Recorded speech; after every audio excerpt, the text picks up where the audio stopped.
la dynamique des zones de divergence, bilan. Alors dans ce bilan, nous allons voir dans un premier temps la divergence océanique.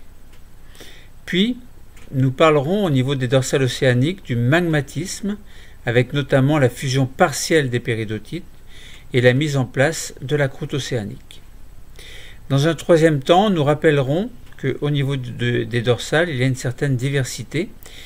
Donc diversité des dorsales, donc avec les dorsales lentes et les dorsales rapides, avec notamment donc des dorsales qui vont être productrices de croûte et des dorsales qui produisent peu ou pas de croûte. Alors on essaiera de faire la différence entre dorsales rapides et dorsales lentes.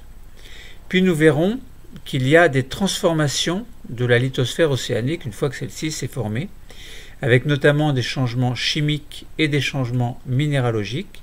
Donc on parlera de l'hydrothermalisme avec notamment les fumeurs noirs. Et nous verrons qu'il y a également, en plus de ces changements chimiques et minéralogiques, donc des changements physiques. Commençons au niveau de cette dynamique des zones de divergence, de parler, de discuter un peu, simplement puisqu'on fait un bilan, de la divergence océanique. Bien sûr, dans les fonds océaniques, il y a des reliefs.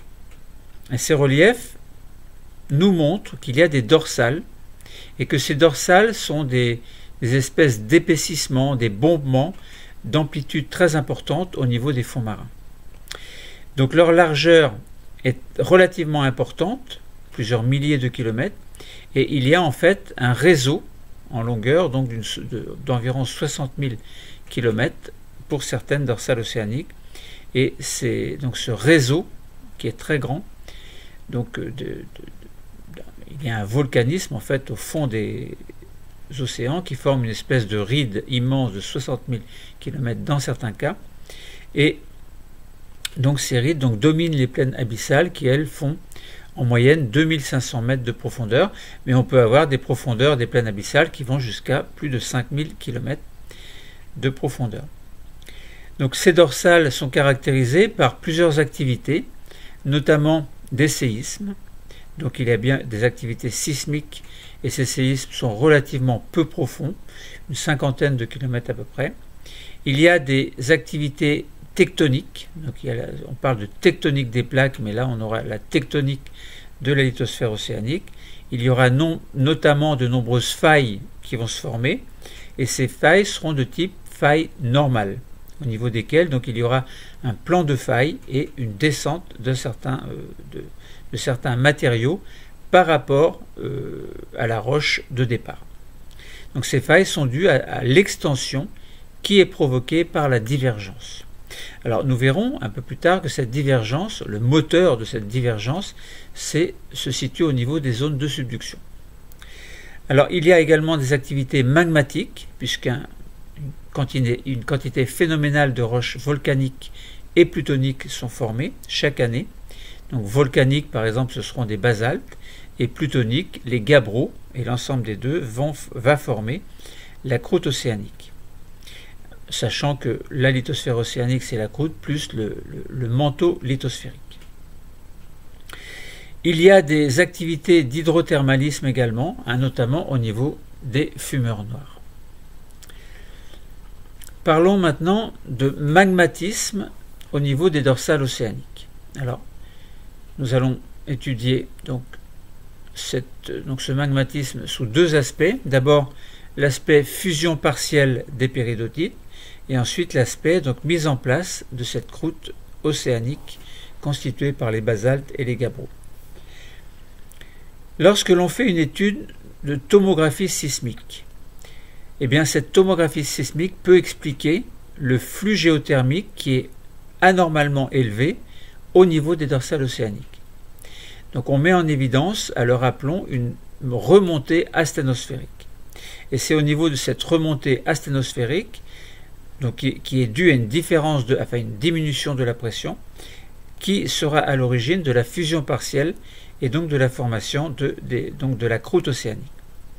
Les péridotites vont être soumis à des mouvements de convection, donc de grands mouvements de convection ascendants et descendants, mais ascendants, qui vont les faire remonter et qui vont provoquer, comme une décompression, c'est-à-dire une diminution de la pression, avec pour conséquence donc une fusion partielle. Donc ce mouvement se fait sans échange thermique. Par exemple, on pourra rester à un isotherme 1300 degrés et obtenir une fusion partielle à une profondeur qui sera inférieure à 100 km, on va dire entre 50 et 100 km, où à ce moment-là, on aura une fusion partielle qui va se produire. Donc il n'y a pratiquement pas d'échange thermique avec l'environnement, donc il n'y a pas de baisse significative de la température des roches à cet endroit-là. Alors, si on étudie le comportement de la péridotite, et notamment de la péridotite sèche, comme nous l'avons fait donc dans une presse à enclume de diamant, on peut tracer ce que l'on appelle le solidus, et le solidus c'est la courbe de début de fusion. Au-delà du solidus, nous savons qu'il y aura à la fois du liquide et du solide, mais avant le solidus, tout est solide. Et on peut tracer également, donc en plus du solidus, évidemment, le liquidus. Le liquidus, c'est un endroit. Alors, si tout est liquide, et si on se dirige vers le solide liquide, par refroidissement, admettons, ou diminution ou augmentation de température, admettons, eh bien ça veut dire qu'à la limite entre les deux, on a ce que l'on appelle le liquidus. Donc solidus et liquidus sont deux termes qu'il faut connaître et qui marquent soit pour le premier le début d'une fusion, soit pour le second donc la fin de la fusion. Et entre ces deux courbes, évidemment, la péridotite va être partiellement fondue, puisque si on dépasse le solidus, on a à la fois du solide et du liquide. Donc si on reporte dans ce diagramme de phase la courbe représentant le géotherme typique d'une dorsale, eh bien on constate que ce géotherme va recouper la courbe de solidus entre 100 et 20 km de profondeur environ. Les péridotites situées sous l'axe de la dorsale vont donc produire des magmas, notamment cette péridotite, donc ces péridotites provenant de la sténosphère. Donc il s'agit toujours d'une fusion partielle qui ne concerne que 20 à 25% à peu près de la péridotite asténosphérique. Le magma et les roches ensuite qui se forment suite à la cristallisation évidemment, le magma donc n'a pas la même composition chimique et minéralogique que la péridotite. Donc le refroidissement de ce liquide éventuellement ne va pas redonner une péridotite. C'est obligé. Donc certains éléments chimiques, comme par exemple la silice, donc SiO2, le calcium, Cr, etc., vont passer plus facilement dans la phase liquide que d'autres, comme le fer ou le magnésium, par exemple, qui vont avoir tendance à rester et qui formeront des minéraux ferromagnésiens qui donneront aux roches une couleur plus sombre.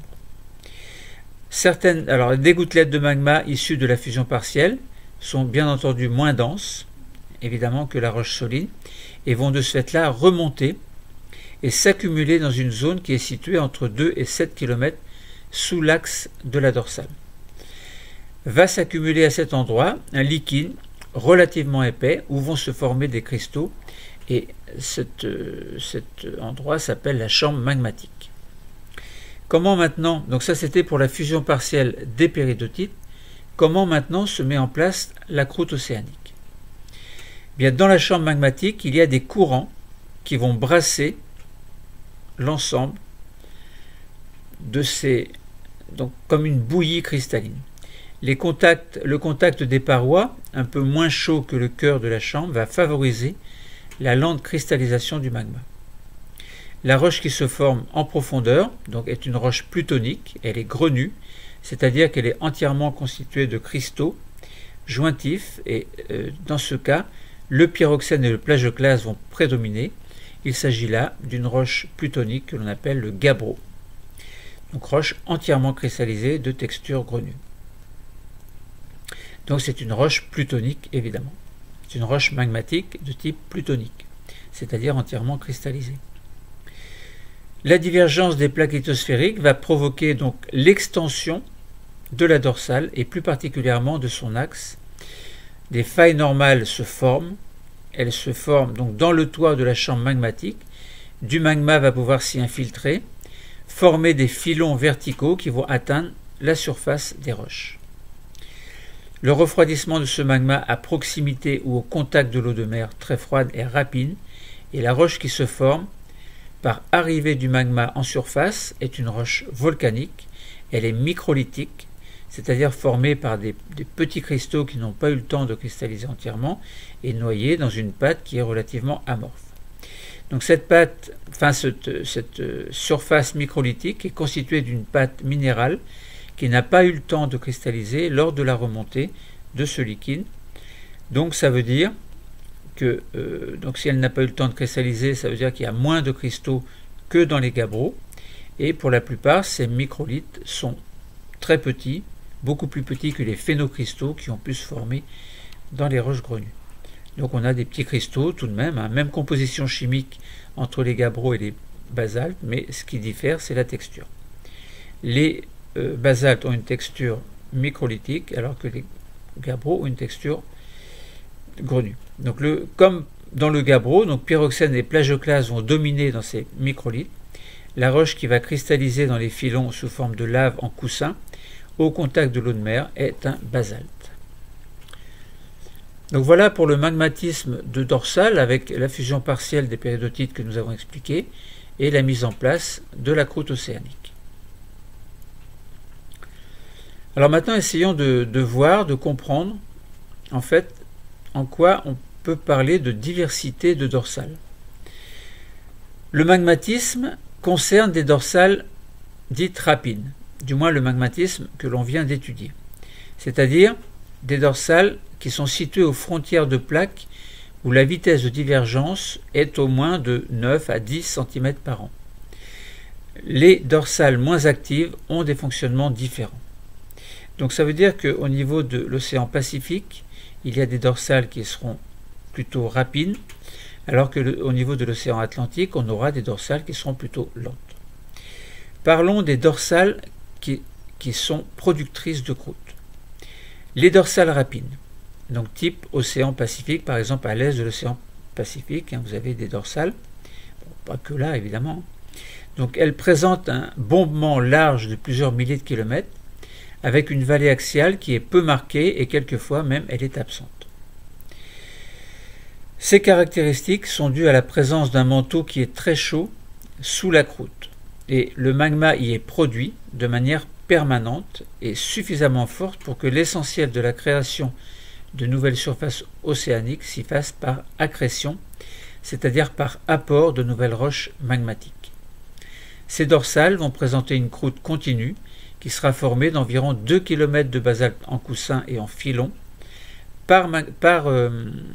qui repose sur environ 3 à 5 km de gabbro. Donc basalte et gabbro sont en quantité très importante sur un kilométrage qui est relativement important. Donc ces dorsales rapides, comme par exemple la dorsale Est-Pacifique, produit une croûte épaisse d'environ 5 à 7 km, principalement par magmatisme, et on a parlé dans ce magmatisme de l'importance de la fusion partielle. Alors il existe des dorsales qui produisent moins de croûte. Alors l'étude de la dorsale atlantique, par exemple, montre qu'il y a des caractéristiques différentes par rapport à celles des dorsales rapides que l'on trouve dans l'océan Pacifique. Il y a un bombement, il peut y avoir un bombement, mais qui est nettement plus étroit.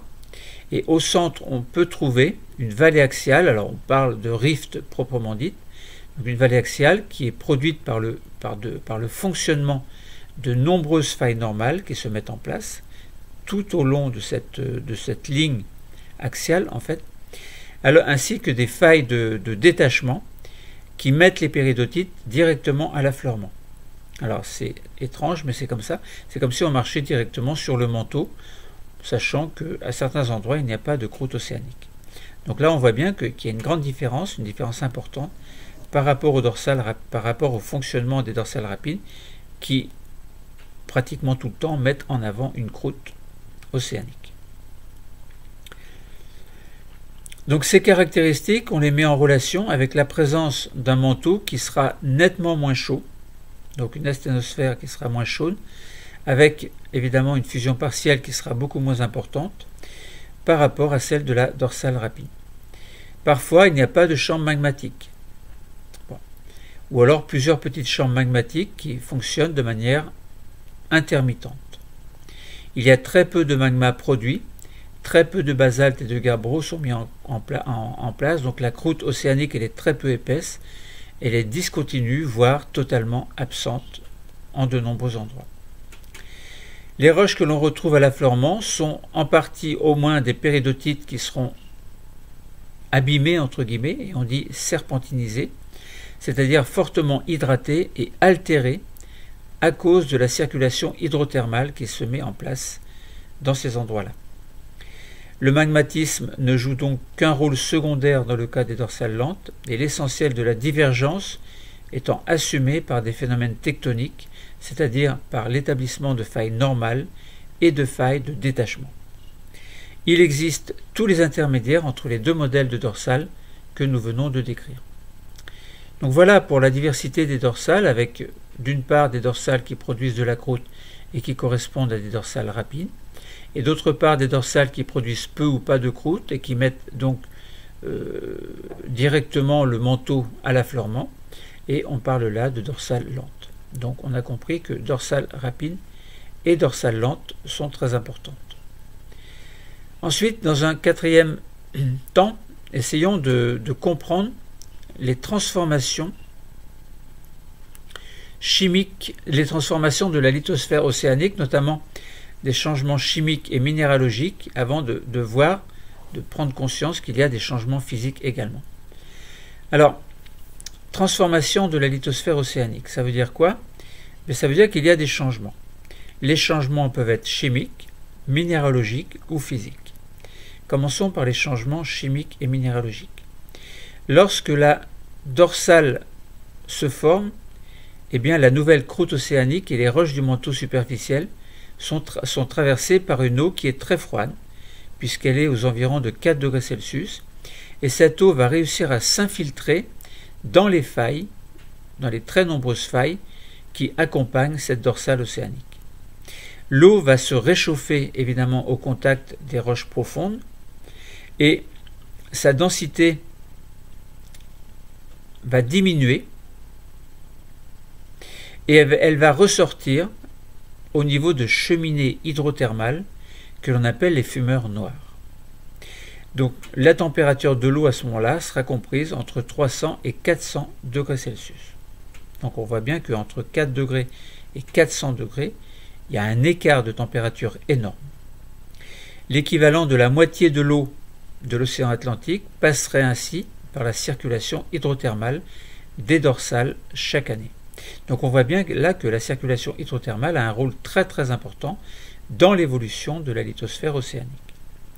Il y a bien entendu des réactions chimiques entre l'eau et les différents minéraux en contact, qui sont au contact de l'eau qui est très chaude.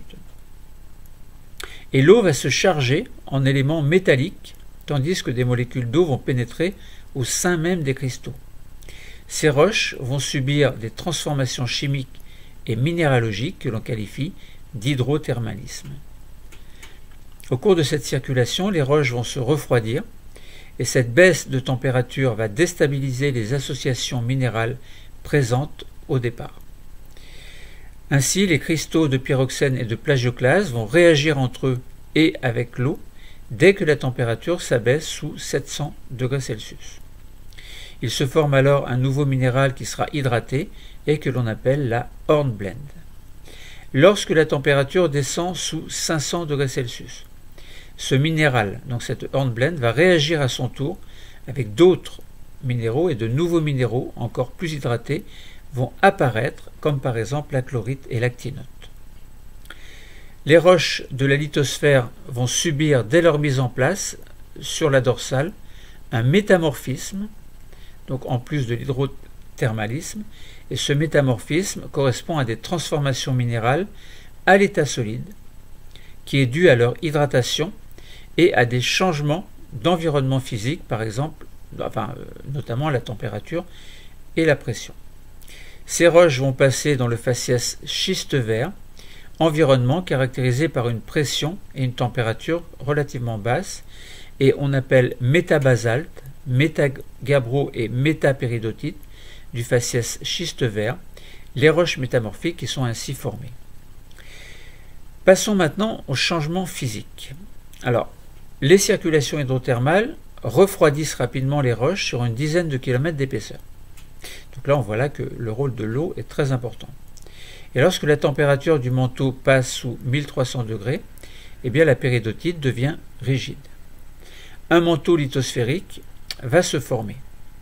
Le refroidissement se poursuivant d'abord par hydrothermalisme, puis par conduction thermique, l'isotherme 1300 degrés, qui correspond à la limite entre la lithosphère et la sténosphère, se situe de plus en plus profondément. Donc ça veut dire que le manteau lithosphérique va s'épaissir au cours du vieillissement de la lithosphère océanique. Après 25 millions d'années, il y a plus de 40 km d'épaisseur.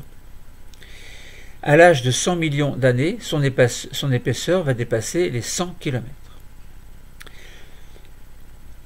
Le vieillissement va s'accompagner également d'une augmentation de la densité de la lithosphère. Pourquoi? Eh bien parce que les roches métamorphiques qui se forment au cours du refroidissement sont plus denses que les roches magmatiques initiales. Le métamorphisme alourdit la croûte et l'ensemble de la lithosphère océanique. De plus, si la croûte conserve son épaisseur initiale, l'épaississement du manteau lithosphérique, de densité 3,3 à peu près, augmente peu à peu sa contribution à la densité moyenne de la lithosphère. À partir d'un certain âge, celle-ci va dépasser la densité du manteau asténosphérique ductile, avec une densité de 3,25, sur lequel la lithosphère océanique rigide repose en équilibre dynamique. C'est pourquoi l'océan devient de plus en plus profond à mesure que l'on s'éloigne de l'axe de la dorsale en direction des plaines abyssales. Donc voilà concernant les transformations de la lithosphère océanique, avec notamment les changements chimiques, minéralogiques et physiques. Voilà, donc concernant la dynamique des zones de divergence, le bilan est terminé. Je rappelle que nous avons parlé en 4 temps. Premier temps de la divergence océanique, deuxième temps du magmatisme dorsal, avec notamment la fusion partielle des péridotites, la mise en place ensuite de la côte océanique.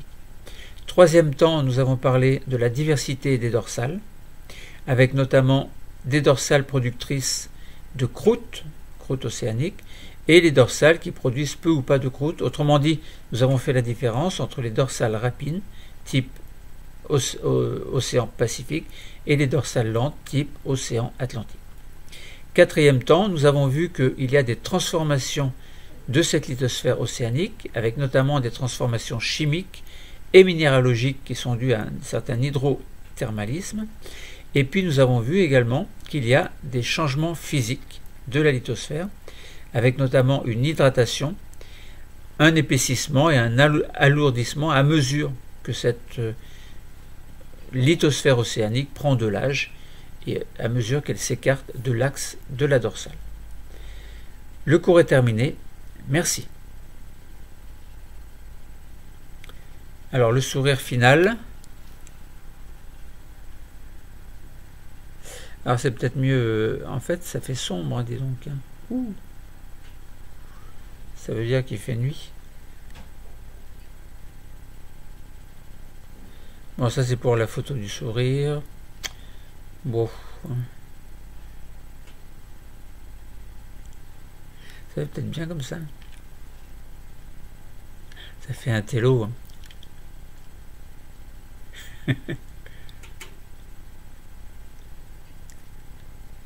Bon, ça fait con.